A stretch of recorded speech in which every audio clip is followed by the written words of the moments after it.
Anna Karenina, de Lev Tolstoy.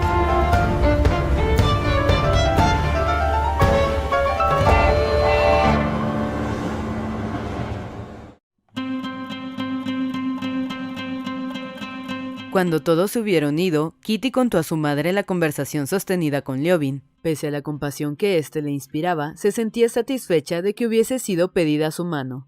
Estaba segura de haber obrado bien, pero una vez acostada, tardó mucho en dormirse. La imagen de Liovin, con el entrecejo arrugado y los ojos bondadosos, contemplándola triste y abatido, mientras escuchaba a su padre y miraba a Vronsky que hablaban juntos, no se apartaba de su mente y sentía tanta compasión de él que las lágrimas acudieron a sus ojos, pero luego pensó en el hombre a quien había preferido, evocó su rostro tranquilo y decidido, la noble serenidad y la benevolencia que emanaba de su semblante, y volvió a sentirse alegre y feliz. Es triste, pero ¿qué puedo hacer? Yo no tengo la culpa, se decía. Una voz interior le aseguraba lo contrario. No sabía si se arrepentía de haber atraído a Liovin o de haberle rechazado, y estas dudas acibaraban su dicha. «Perdóname, Dios, perdóname», repitió mentalmente sin cesar hasta que se durmió. Entretanto, abajo, en el despacho del príncipe, se desarrollaba una de las frecuentes escenas que se producían a propósito de aquella hija tan querida. «Eso es, ni más ni menos», gritaba el príncipe gesticulando mientras se ajustaba su bata gris. «No tienes orgullo ni dignidad. Estás cubriendo de oprobio a tu hija con ese absurdo y vil proyecto de casamiento». «Pero por Dios, dime, ¿qué he hecho yo?», respondía la princesa casi llorando. Sintiéndose feliz y contenta después de la conversación con su hija, había entrado, como siempre, en el despacho del príncipe para darle las buenas noches. No tenía intención de hablar a su marido de la proposición de Liovin y la negativa de Kitty, pero aludió a que lo de Vronsky podía considerarse como firme y solo faltaba que llegase su madre para formalizarlo. El príncipe al oírla se enfureció y comenzó a proferir palabras violentas. «¿Qué has hecho?», me preguntas. «Yo te lo diré todo. Ante todo, tratar de pescar a un novio. Todo Moscú hablará de ello y con razón. Si quieres dar fiestas y veladas, invita a todo el mundo y no a esos galancetes preferidos. Haz venir a todos esos pisaverdes», así llamaba el príncipe a los jóvenes de Moscú. «Contrata a un pianista y que bailen todos, pero por Dios, no invites a los galanes con la intención de arreglar casamientos. Me da asco pensar en ello, pero tú has conseguido tu objeto, llenar de pájaros la cabeza de la chiquilla. Personalmente, Liovin vale 1000 veces más. El otro es un petimetre de San Petersburgo, igual a los demás, parece que los fabrican en serie, y aunque fuera el heredero del trono, mi hija no necesita de nadie». «¿Pero qué he hecho yo de malo? Ahora te lo diré», empezó el príncipe con ira. «Lo sé de antemano, y si te hiciera caso nuestra hija no se casaría nunca. Para eso más valdría irnos al pueblo. Mejor sería.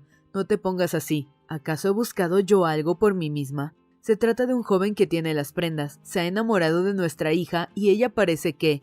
Sí, te lo parece a ti. Y si la niña se enamora de veras y él piensa tanto en casarse como yo... No quiero ni pensarlo. Oh, el espiritismo, oh, Nisa, oh, el baile». Y el príncipe imitaba los gestos de su mujer y hacía una reverencia después de cada palabra. «Y si luego hacemos desgraciada a nuestra Katenka, entonces... ¿Por qué ha de ser así? ¿Por qué te lo imaginas?» «No me lo imagino, lo veo. Para algo tenemos ojos los hombres, mientras que las mujeres no los tienen. Yo veo quién lleva intenciones serias. Liovin. Y veo al pisaverde, al lechuguino, que no se propone más que divertirse. Cuando se te mete algo en la cabeza, ya me das la razón, pero cuando sea tarde, como en el caso de Dolly». «Bueno, basta, no hablemos más», interrumpió la princesa, recordando el infortunio de su hija mayor. «Está bien, adiós». Se besaron y se persignaron el uno al otro según la costumbre y se separaron, bien persuadidos cada uno de que la razón estaba de su parte. Hasta entonces, la princesa había estado segura de que aquella noche se había decidido la suerte de Kitty y que no cabía duda alguna sobre las intenciones de Vronsky, pero ahora las palabras de su marido la llenaron de turbación, y ya en su alcoba, temerosa como Kitty, ante el ignorado porvenir, repitió mentalmente una vez y otra: «Ayúdanos, Señor. Ayúdanos, Señor».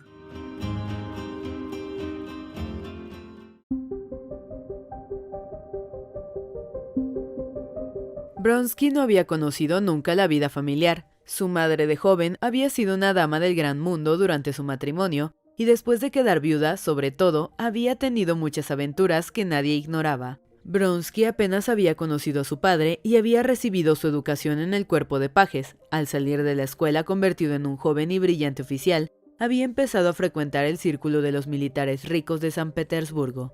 Mas, aunque vivía en alta sociedad, sus intereses amorosos estaban fuera de ella. En Moscú experimentó por primera vez, en contraste con la vida esplendorosa y agitada de San Petersburgo, el encanto de relacionarse con una joven de su esfera, agradable y pura, que le amaba.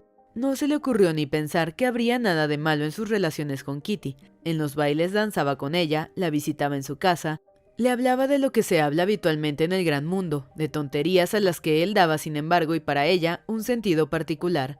Aunque cuanto le decía podía muy bien haber sido oído por otros, comprendía que ella se sentía cada vez más unida a él, y cuanto más experimentaba tal sensación, más agradable le era sentirla, y más dulce sentimiento le inclinaba a su vez hacia la joven. Ignoraba que aquel modo de tratar a Kitty tiene un nombre específico, la seducción de muchachas con la que uno no piensa casarse, acción censurable muy corriente entre los jóvenes como él. Creía haber sido el primero en descubrir aquel placer y gozaba con su descubrimiento. Si hubiese podido oír la conversación de los padres de Kitty, si se hubiera situado en su punto de vista y pensado que no casándose con ella, Kitty iba a ser desgraciada, se habría quedado asombrado, casi sin llegarlo a creer. Le era imposible imaginar que lo que tanto le agradaba, y a ella más aún, pudiera entrañar mal alguno, y le era más imposible todavía imaginar que debía casarse. Nunca pensaba en la posibilidad del matrimonio. No solo no le interesaba la vida del hogar, sino que en la familia, y sobre todo en el papel de marido, de acuerdo con la opinión del círculo de solterones en que se movía, veía algo ajeno, hostil y sobre todo un tanto ridículo. No obstante, ignorar la conversación de los padres de Kitty aquella noche, de regreso de casa de los Sherbatsky, sentía impresión de que el lazo espiritual que le unía con Kitty se había estrechado más aún y que había de buscar algo más profundo, aunque no sabía a punto fijo qué. Mientras se dirigía a su casa, experimentando una sensación de pureza y suavidad debida en parte a no haber fumado en toda la noche y en parte a la dulce impresión que el amor de Kitty le producía, iba diciéndose: lo más agradable es que sin habernos dicho nada, sin que haya nada entre los dos, nos hayamos comprendido también con esa muda conversación de las miradas y las insinuaciones. Hoy Kitty me ha dicho más elocuentemente que nunca que me quiere, y lo ha hecho con tanta sencillez, sobre todo con tanta confianza. Me siento mejor, más puro, siento que tengo corazón y que en mí hay mucho de bueno. Oh, sus hermosos ojos enamorados. Cuando ella ha dicho, y además, ¿a qué se refería? En realidad a nada. Qué agradable me resulta todo esto, y a ella también. Bronsky comenzó a pensar dónde concluiría la noche, meditó en los sitios a los que podía ir. El círculo, una partida de Besic y beber champaña con Ignatiev. No, el Château de Les Fleurs. Allí encontraré a Oblonsky, habrá canciones, cancán. No, estoy harto de eso. Precisamente si aprecio a los Sherbatsky es porque en su casa me parece que me vuelvo mejor de lo que soy. Más vale irse a dormir. Entró en su habitación del Hotel Dissot, mandó que le sirviesen la cena, se desnudó y apenas puso la cabeza en la almohada, se durmió con un profundo sueño.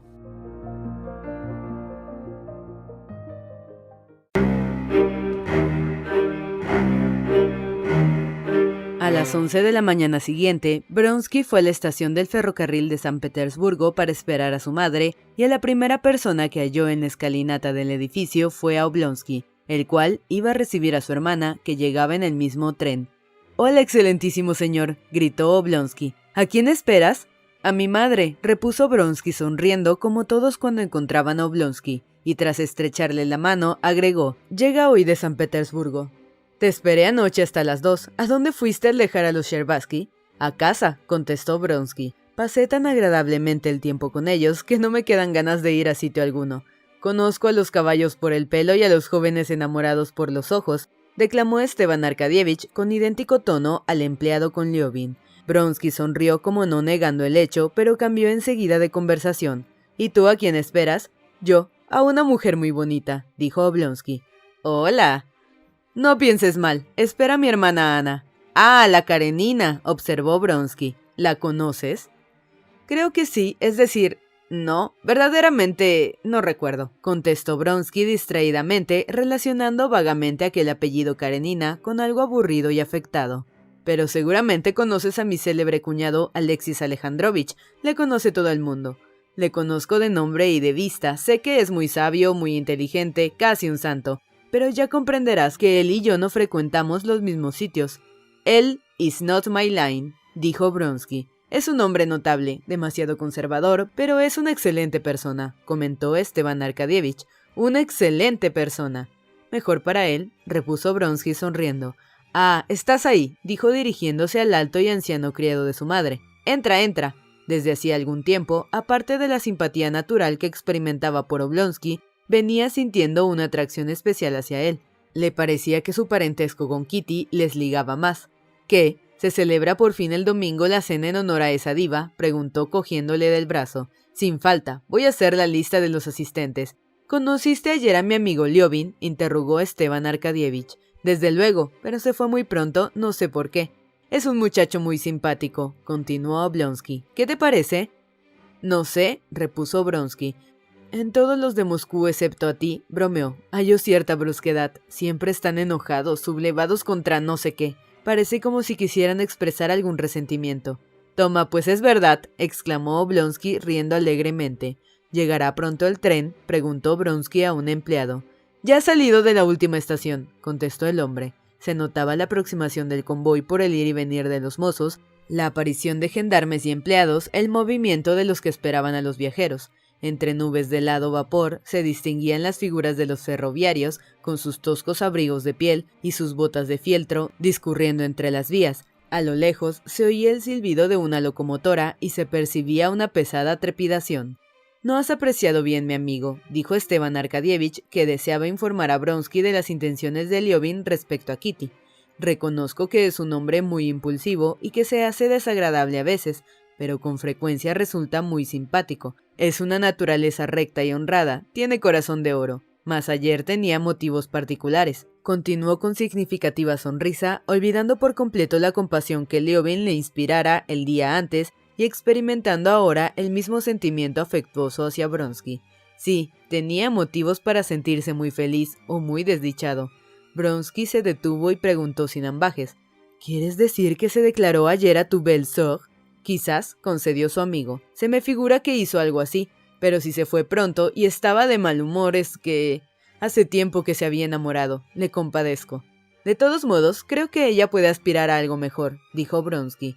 Y empezó a pasear ensanchando el pecho. Añadió, «No le conozco bien. Cierto que su situación es difícil en este caso, por eso casi todos prefieren dirigirse a las... Allí si fracasas, solo significa que no tienes dinero. En cambio, en estos otros casos, se pone en juego la propia dignidad. Mira, ya viene el tren».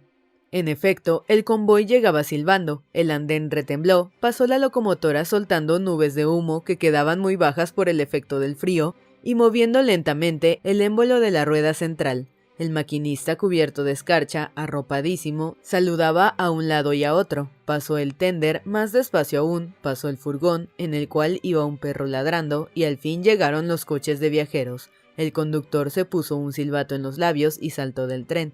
Luego comenzaron a apearse los pasajeros, un oficial de la guardia, muy estirado, que miraba con altanería en torno suyo, un joven comerciante muy ágil, que llevaba un saco de viaje y sonreía alegremente, un aldeano con un fardo al hombro. Bronsky, al lado de su amigo, contemplando a los viajeros que salían, se olvidó de su madre por completo. Lo que acababa de saber de Kitty le emocionó y alegró. Se irguió sin darse cuenta, sus ojos brillaban, se sentía victorioso. «La princesa Bronskaya va en aquel departamento», dijo el conductor acercándose a él. Aquellas palabras le despertaron de sus pensamientos, haciéndole recordar a su madre y su próxima entrevista.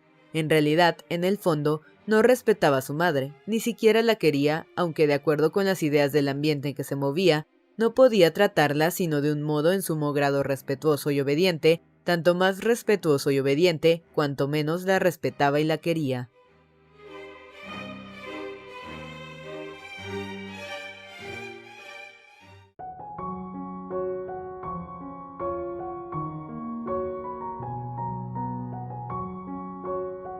Bronsky siguió al conductor, subió a un vagón y se paró en la entrada del departamento para dejar salir a una señora. Una sola mirada bastó a Bronsky para comprender, con su experiencia de hombre de mundo, que aquella señora pertenecía a la alta sociedad. Pidiéndole permiso, fue a entrar en el departamento, pero sintió la necesidad de volverse a mirarla, no solo porque era muy bella, no solo por la elegancia y la gracia sencillas que emanaban de su figura, sino por la expresión infinitamente suave y acariciadora que apreció en su rostro al pasar ante él. Cuando Vronsky se volvió, ella volvió también la cabeza. Sus brillantes ojos pardos, sombreados por espesas pestañas, se detuvieron en él con amistosa atención, como si le reconocieran, y luego se desviaron mirando a la multitud como buscando a alguien. En aquella breve mirada, Vronsky tuvo tiempo de observar la reprimida vivacidad que iluminaba el rostro y los ojos de aquella mujer, y la casi imperceptible sonrisa que se dibujaba en sus labios de carmín. Se diría que toda ella rebosaba de algo contenido que se traslucía a su pesar, ora en el brillo de su mirada, ora en su sonrisa. Vronsky entró al fin en el departamento. Su madre, una anciana muy enjuta de negros ojos, peinada con rizos menudos, frunció levemente las cejas al ver a su hijo y sonrió con sus delgados labios. Se levantó del asiento, entregó a la doncella su saquito de viaje, apretó la mano de su hijo y tomándole el rostro entre las suyas, le besó en la frente. ¿Has recibido mi telegrama? ¿Cómo estás? Bien, me alegro mucho. ¿Ha tenido buen viaje?, preguntó él sentándose a su lado y aplicando involuntariamente el oído a la voz femenina que sonaba tras la puerta. Adivinaba que era la de la mujer que había visto entrar. No puedo estar de acuerdo, decía la voz de la dama. Es un punto de vista muy petersburgués, señora. Nada de petersburgués, simplemente femenino. Bien, permítame besarle la mano. Adiós, Iván Petrovich. Mire si anda por ahí mi hermano y hágale venir. Y la señora volvió al departamento. ¿Ha hallado usted a su hermano?, preguntó la Vronskaya. En aquel momento, Vronsky recordó que aquella señora era la Karenina. «¿Su hermano está allá afuera?», dijo levantándose. «Perdone, pero no le había reconocido. Además, nuestro encuentro fue tan breve que seguramente no me recuerda», añadió saludando. «Sí le recuerdo», dijo ella. «Durante el camino hemos hablado mucho de usted, su madre y yo».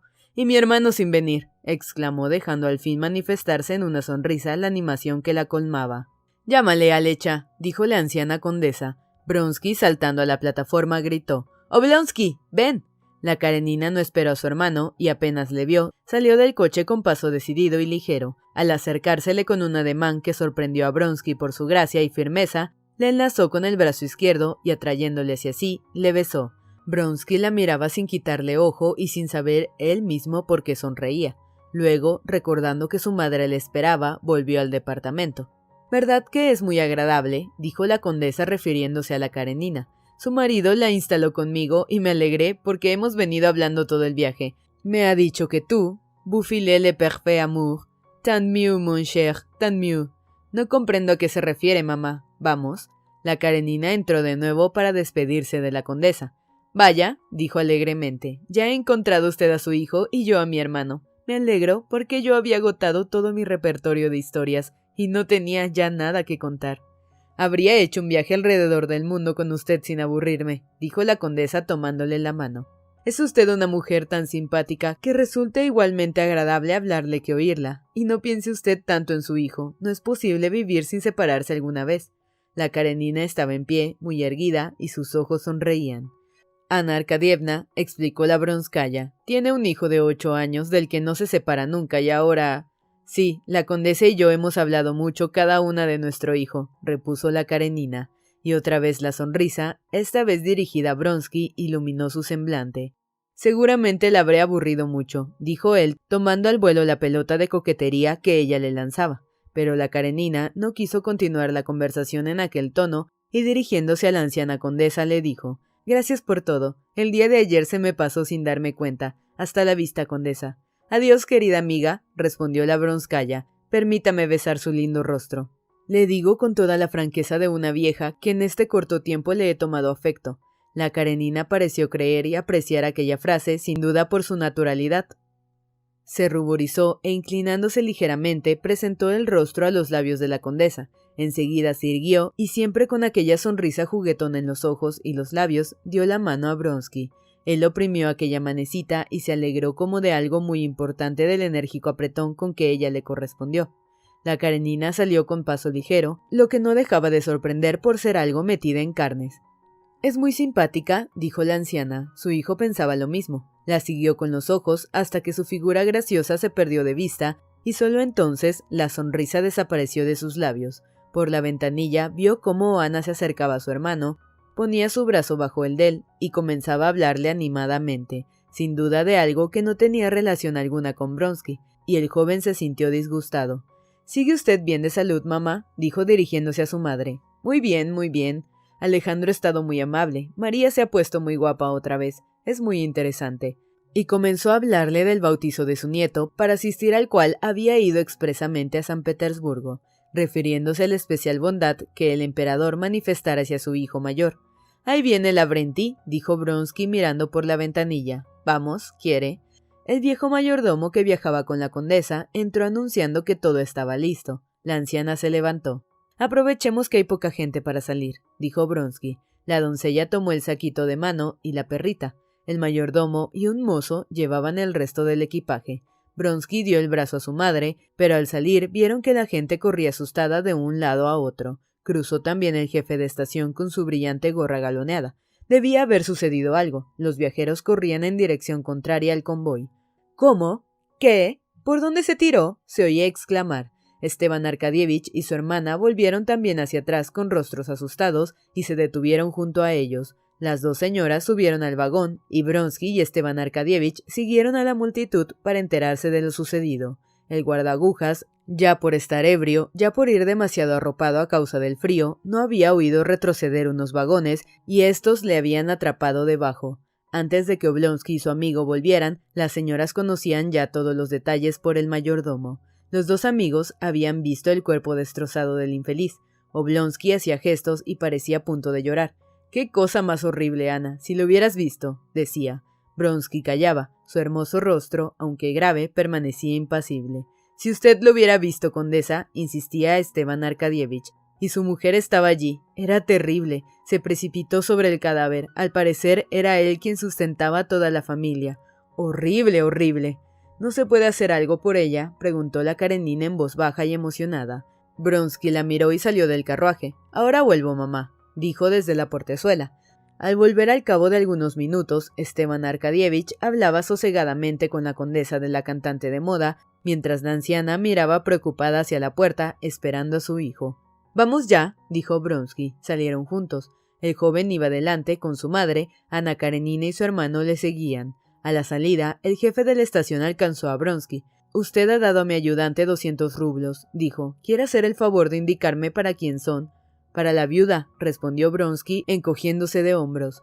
«No veo qué necesidad hay de preguntar nada». «¿Con qué has dado dinero?», gritó Oblonsky, y añadiendo, apretando la mano de su hermana. «Es buen muchacho, muy bueno, ¿verdad que sí?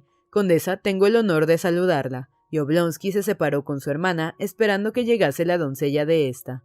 Cuando salieron de la estación, el coche de los Vronsky había partido ya. La gente seguía hablando aún del accidente. «Ha sido una muerte horrible», decía un señor. «Parece que el tren le partió en dos». «Yo creo, por el contrario, que ha sido la mejor, puesto que ha sido instantánea», opinó otro. Ana Karenina se sentó en el coche. Su hermano notó con asombro que le temblaban los labios y apenas conseguía dominar las lágrimas. «¿Qué te pasa, Ana?», preguntó cuando hubieron recorrido un corto trecho. «Es un mal presagio», repuso ella. «¡Qué tonterías!», dijo Esteban Arkadievich. «Lo importante es que has llegado ya. No sabes las esperanzas que he puesto en tu venida». «¿Conoces a Vronsky desde hace mucho?», preguntó Ana. «Sí, ya sabes que esperamos casarle con Kitty». «Sí», murmuró Ana en voz baja, y añadió moviendo la cabeza como si quisiese alejar algo que la molestara físicamente. «Ahora hablemos de ti, ocupémonos de tus asuntos. He recibido tu carta y ya ves, me he apresurado a venir». «Sí, solo en ti confío», contestó Esteban Arkadievich. «Bien, cuéntamelo todo». Esteban Arkadievich se lo relató. Al llegar a su casa, ayudó a bajar del coche a su hermana, suspiró, le estrechó la mano y se fue a la audiencia.